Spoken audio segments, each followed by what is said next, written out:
welcome back. Today we're going to talk about this film, which I can't speak French, but we'll try. Now, les lèvres rouges, it means the red lips. Yes, this movie is called The Red Lips, and it is also known as Daughters of Darkness for those of us in English-speaking regions, which is probably almost everyone that watches this. But it is a Belgian, French, German co-production, and this is the original poster. And if I'm not mistaken, we've got the French title and the Dutch title or Flemish title down here, since Belgium has roughly a large chunk, close to half of them speak French and the other half speak Dutch or Flemish. So, speaking of being from Belgium, this is directed by Harry Kümel. I don't know if I'm pronouncing his last name right, or his first name for that matter. But Harry Kümel is basically the first Belgian horror director. Before he did this film, he did Malpertuous. Again, I don't know if I'm pronouncing that correctly. Malpertuous is the first ever feature-length Belgian horror film. Okay, and then this, The Red Lips, is the second full-length feature horror film from Belgium ever.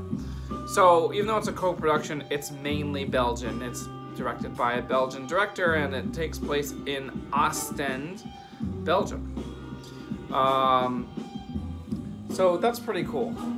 There's nothing really before it. And by the way, I didn't watch Malpertuous because the cheapest I could find it online is at least $90 for a used DVD. So if you know where or how I can watch Malpertuous for a reasonable amount of money, please let me know. So anyway, Harry Kümel's second film, The Red Lips, is a film about Elizabeth Bathory, who we already had a film about in 1971. It was called Countess Dracula. Now, in that video that I made for Countess Dracula, I went through the whole history of Elizabeth Bathory, so if you haven't watched that video, I suggest you watch at least the beginning of it so you can get the history lesson, because I'm not going to repeat the history lesson in this video. But the two films are very different. Countess Dracula was a Hammer film produced in Great Britain, England, and this is a little bit different. It feels like if we could have on one end of a spectrum Hammer films, and then on the other end of a spectrum take Jean Rollin's French art horror vampire films, I would say this one falls at least 2/3 of the way towards Jean Rollin's style, except Jean Rollin's films are almost incoherent. They're so abstract that sometimes it's hard to tell what's going on in those films. Whereas this film is pretty easy to follow. Now, I'm gonna say I gave it a 7 out of 10. It's a very subtle film. I actually watched it for the first time 2.5 years ago and did not like it. But, of course, since then, I've watched literally 100 early 70s horror films or more. And so I, get it more now. But it's very subtle. Unlike many horror films of any era, this one does not explain what's going on. It almost assumes that you are an expert in vampires, and that you already know who Elizabeth Bathory is, because they only explain who she is a little bit. So, 7 out of 10. I love the score. You can hear it behind me. And it actually gets better as it goes on. The entire score is like 40 minutes long, so you won't hear the whole thing here. But it gets better and better. It gets a little bit more keyboard oriented later on. So, If you haven't seen the film, as the time of this recording, you can watch it for free on Tubi, and I recommend that you do. It's a good one, and if you like early 70s stuff, this is a very early 70s vibe. So, if you haven't seen the film, I would turn the video off now, okay? Because now we're going to talk about the details, because there's a lot of interesting stuff that goes on here, and I want to discuss some of it. So, the movie starts out, and we've got a man named Stefan and his brand new wife, Valerie. There's a lot of quirky little things in this movie, which is pretty common for European films at the time. And if you're not paying attention, you might miss it. And I'm pretty sure that's what happened to me the first time I watched this movie. I don't think I was paying full attention, so shame on me. So, first of all, there's this little conversation between this newlywed couple, and they ask each other if they love one another. And first Valerie asks Stefan if he loves her, and he says no. And then he asks her if she loves him, and she says no. Actually, I think it's reversed. I think he asks first, do you love me? She says no, and then she says, do you love me? He says no. And he's like, good, that works out. Neither one of us love each other. Now, sometimes this movie makes me feel dumb because, like, I don't really get what they're getting at there. So if you have an idea, let me know, okay? But it still strikes me as interesting because at the very beginning, you're set up that they don't love each other. Actually, I don't think at that point they tell us that they're married, but then we find out soon that they have just been married. Okay, they're on their way. If I'm like 98% sure I'm right about this, but they're on their way to England to visit Stefan's family. Specifically his mother, who does not know that Valerie even exists.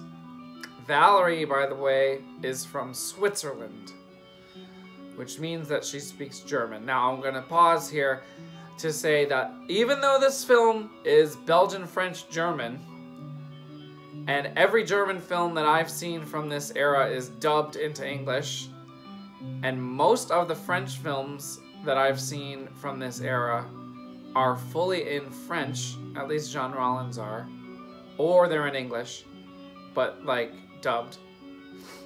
This film is not dubbed. Everyone speaks in their actual voice. All the acting is done in English, but each character uses the accent that they're supposed to have. And it makes sense, at least to me, because I've been to Belgium a few times and everyone in Belgium speaks English. Although none of these characters are supposed to be Belgian except for the guy that runs the hotel. So what hotel? They're going to England. This married couple is going to England, and I'm pretty sure what happens is they miss their ship, the ferry, in other words, to get from Belgium to England. They need to take a ferry, and they miss it. So they stay in a hotel. It's in the winter, which is somewhat important for a few reasons. Number one, apparently no one stays at this coastal hotel in the winter. So the hotel is literally empty except for them. And two, it's important because, as we all know, the winter has longer hours of night, which is going to become important. Now, we've got these two. They stay in the hotel. The hotel guy, I think, has a French accent. Valerie, I believe, has a German language accent since she's from Switzerland, and Stefan has an English, like UK English accent from whichever part of England he's from. So they're staying there and they get the best room in the whole place, and then another guest comes, and the other guest is Elizabeth Bathory. So if you watch the other video, you know that Elizabeth Bathory has eternal youth because she bathes in / drinks the blood of young people. Now, in the other movie, Countess Dracula, I think she's mainly bathing in their blood, which is also what I think happened in real life, because Elizabeth Bathory was a real person, if you didn't know. But in this movie, she's an actual vampire. So that is a difference number one. Difference number two is they do not give you any of the backstory on Elizabeth Bathory. She's just in the movie as a character. Whereas the other movie, Countess Dracula, is all about how she became this supernatural, eternally young woman. And it's all about her. This movie is more about Stefan and Valerie, and then almost on the same level, but not quite, Elizabeth. So, Elizabeth sees these two as victims, but not in a purely predatory way, almost in a falling in love way. And she also brings with her a young woman named, I think her name was Lorna or Leorna. Sorry, the name is so unfamiliar that I think I forget the pronunciation.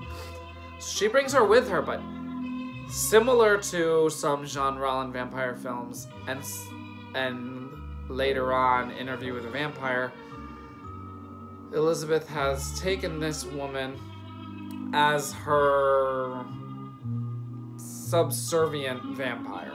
Okay, so they're both vampires at this point.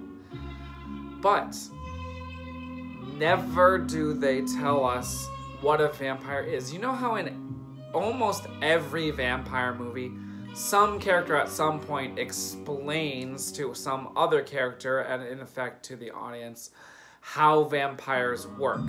What their weaknesses are, what they want in life, or death, or afterlife, or undeath, or whatever. And so, like, every single vampire film, except for this one, that I really can think of, is giving that audience the explanation. And it's the same with werewolf movies, it's the same with zombie movies. Some character always explains how the monster works. But in this movie, you don't get that, okay? Which makes the whole thing much more subtle. So it's almost a movie for the horror fan and not for the casual fan, okay?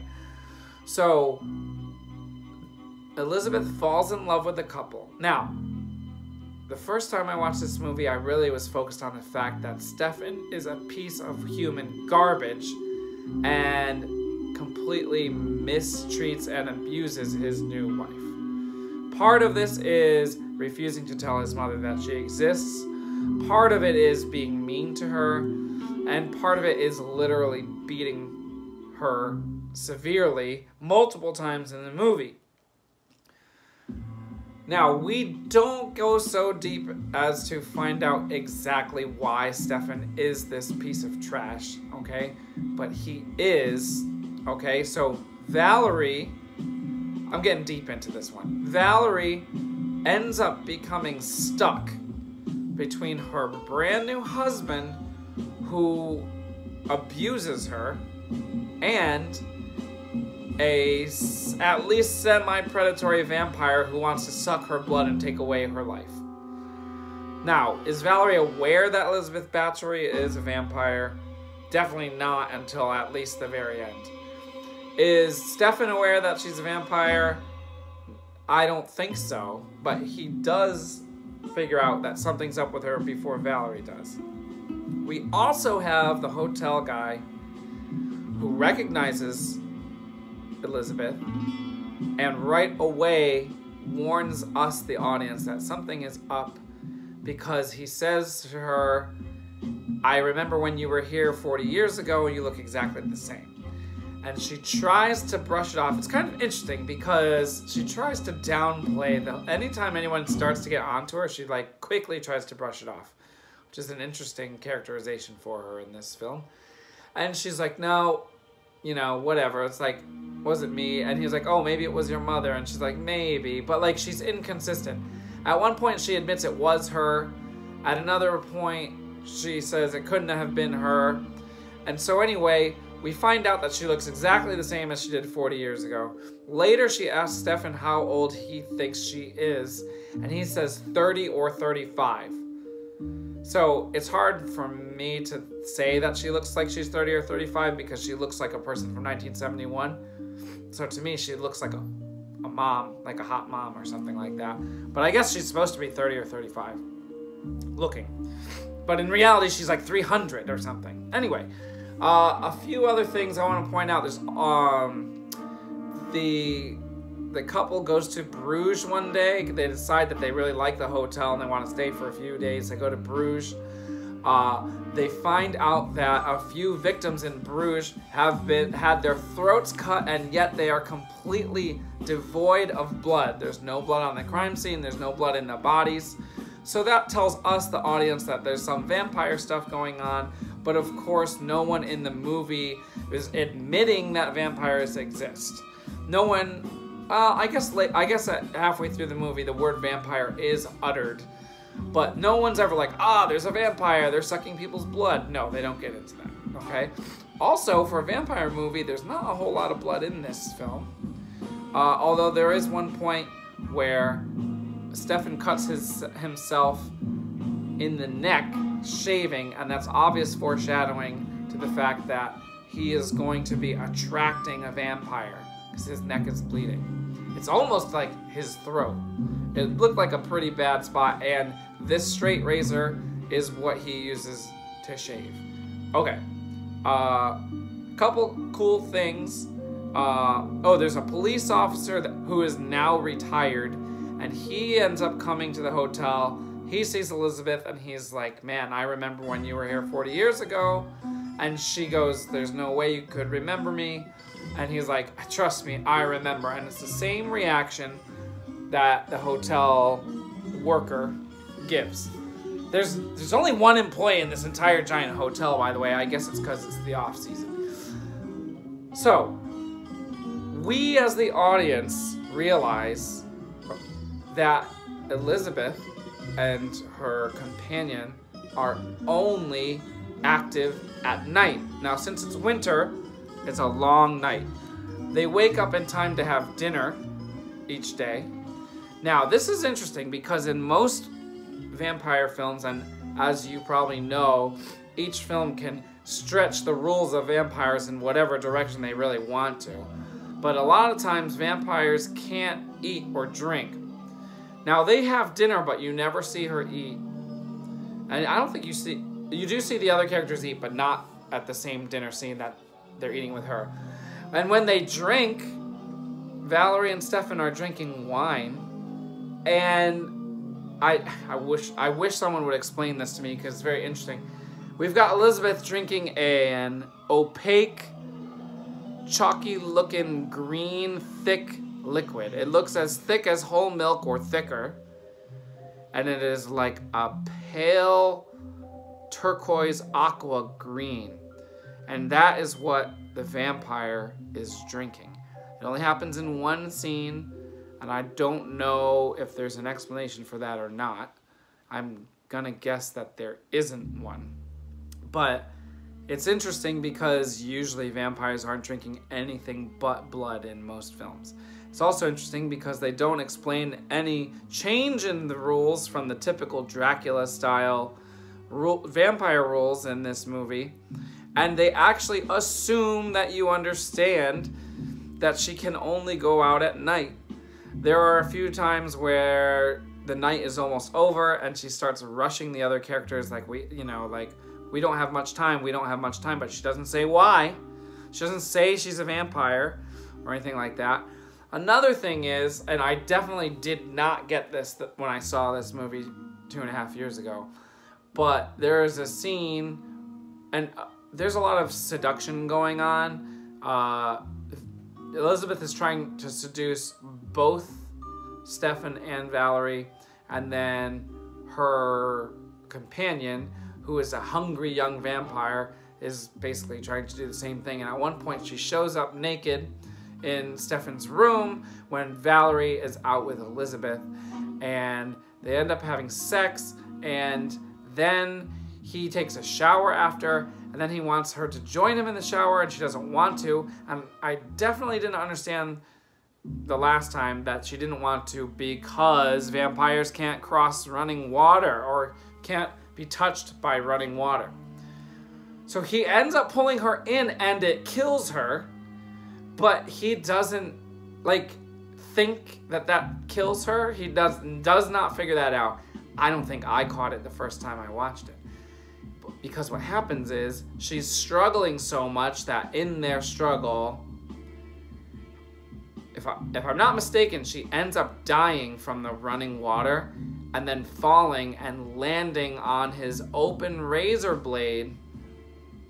And because she lands on it, I think he assumes that the razor blade is what killed her. Now, I could be wrong, but I'm pretty sure she died from the water right before she landed on the razor blade. But again, it's not explained. No one ever says anything to tell you how she really died. But what does happen is Valerie and Elizabeth show up and they're shocked, and immediately Valerie says we should go tell the police, and Elizabeth says no way. They'll never believe it was an accident. We need to bury the body. And so that actually freaks Stefan out. But he doesn't say that. He doesn't say that because he does need to get rid of the body. So the three of them go out in the middle of the night and bury the body of this dead vampire who I believe died from the shower. Like, pretty positive, okay? And this is... I'm skipping some of the details, but this is at a point where Stefan has beaten Valerie a few times, and at this point, Elizabeth wants to get rid of Stefan, and so she accidentally, like, starts filling in the grave, or like lets the grave collapse, or like kicks the dirt so that the grave collapses while Stefan's in there, and she tries to bury him alive, make it look like an accident, and Valerie pulls him out. And you get this great look on Elizabeth's face, and she gives Valerie this look of, you just missed your chance. Because really, she is not happy. She was actually going to leave Stefan because he kept abusing her. But she actually loves him, so when she sees that he is in mortal danger, she saves him, like, as an impulse. And Elizabeth's there like, man, like, you just lost your chance. Like, you could have been rid of him. So all this little subtle stuff I didn't miss. I didn't catch the first time. Thought it was really good. That's why I'm explaining it all, because it's just a type of movie that begs discussion. At least I think so. Anyway, it ends up ending in a kind of a ridiculous way. They end up killing Stefan. Oh yeah, this is ridiculous. They end up killing Stefan with a glass bowl. They get this big glass punch bowl, and I thought they were gonna take it and bludgeon him with it. But what they end up doing is they like turn it so that they put the bowl like over his face. And then I'm like, what are they doing? Smothering him? And then they just like, the two of them keep pushing on it. And they push harder and harder, and then it splits in half. Now, this doesn't make any sense. It splits in half, and he was like, had his like hands up like this, trying to push it back, and then when it splits in half, it cuts both of his wrists. And then they both just like drink all his blood out of his wrists, like together. And Elizabeth is like massaging his like bare chest while she's drinking his blood. Pretty